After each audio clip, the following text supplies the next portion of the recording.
Okay,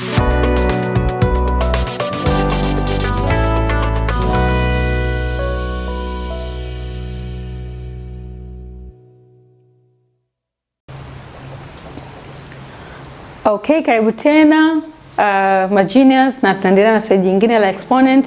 Swali la tatu linasema if 3 power x plus 2 times 3 power 5 power 2 minus y equals to 1 over 3 power 5 times 1 over 5, find the values of x and y. Kwa solution, hatua ya kwanza ni kuandika swali kama lilivyo. So 3x power 2 x plus 2 bracket 5 power 2 minus y equals to 1 over 3 power 5 then 1 over 5. So hatua ya kwanza kabisa, kwa sababu hizi base zinafanana, inabidi na hizi tuzigeuze ili ziwe base 1 over 3 pamoja na 1 over 5, ambayo kwa sababu hapa ukiona vizuri hii ni law ambayo ni sawa na hii ya 4, a power n equals to 1 over a power negative n, au a power negative n sawa na 1 over a power n. Kwa sababu hapa power ni 1, it's positive. Kwa tukigeuza itakuwa ni power negative. Kwa hiyo hii ni sawa na kusema 3x plus 2 bracket 5 2 minus y equals to, hii tukigeuza itakuwa 3 power negative 1 then power 5. Halafu hii itakuwa ni 5 power negative 1 then power 1. So we want to write anything. So baada hapo tuki open the bracket here itakuwa ni 3 power x plus 2 then 5 power 2 minus y equals to negative 1 times 5 ni sawa na 3 power negative 5 then hapa itakuwa bracket 5 power negative 1. Hii inamaanisha kwamba upande huu wa left hand side ni sawa na upande huu wa right hand side. Kwa cha muhimu sasa, step inayofuata ni kuchukua zile ambazo zina base sawa ili ucompare. Kwa maana kwamba hii ni sawa na hii hapa, halafu hii hapa ni sawa na hii.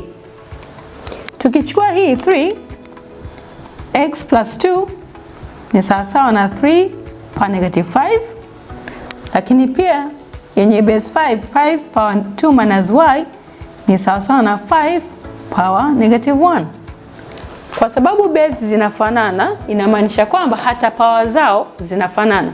So that means x plus 2 here ni sawa na negative 5, wakati huku 2 minus y ni sawa na negative 1.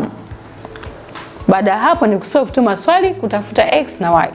Tukitafuta x hapa, e2 itahamia upande huu, kwa itakuwa ni x plus 2 minus 2 ni sawa na, hapa ni negative 5 minus 2. Hii ni positive, ikihamia huku itakuwa negative. Kwa hizi zita cancel, tutabakiwa na x huku ni sawa na negative 5 minus 2 ni sawa na negative 7. Wakati huku upande wa pili ambayo ni 2 minus y equals to negative 1, tutakachofanya tunaweza hii y tukaleta upande huu, halafu hii negative 1 tukarudisha ikae na 2. Kwa hiyo kwa sababu hii ni negative, ikihamia upande wa pili itakuwa positive, kwa itakuwa ni 2 plus 1 equals to, kwa sababu hii ni minus y, ni negative y, ikihamia huku itakuwa positive y. So that means 3 equals to y. Hii inamaanisha kwamba y ni sawa na 3. Kwa kulingana na swali hili, the value of x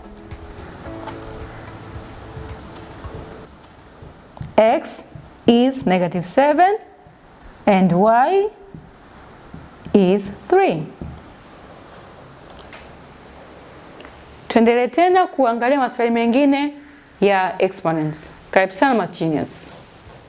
Kama una swali lolote la logarithm, la exponents au topic yote ambayo hatujaizungumzia kabisa au unatamani kuzungumzia, basi unaruhusiwa kuuliza swali lako hapo chini ya comment, au unaweza kutuma moja kwa moja kupitia namba unayoona kwenye screen yako.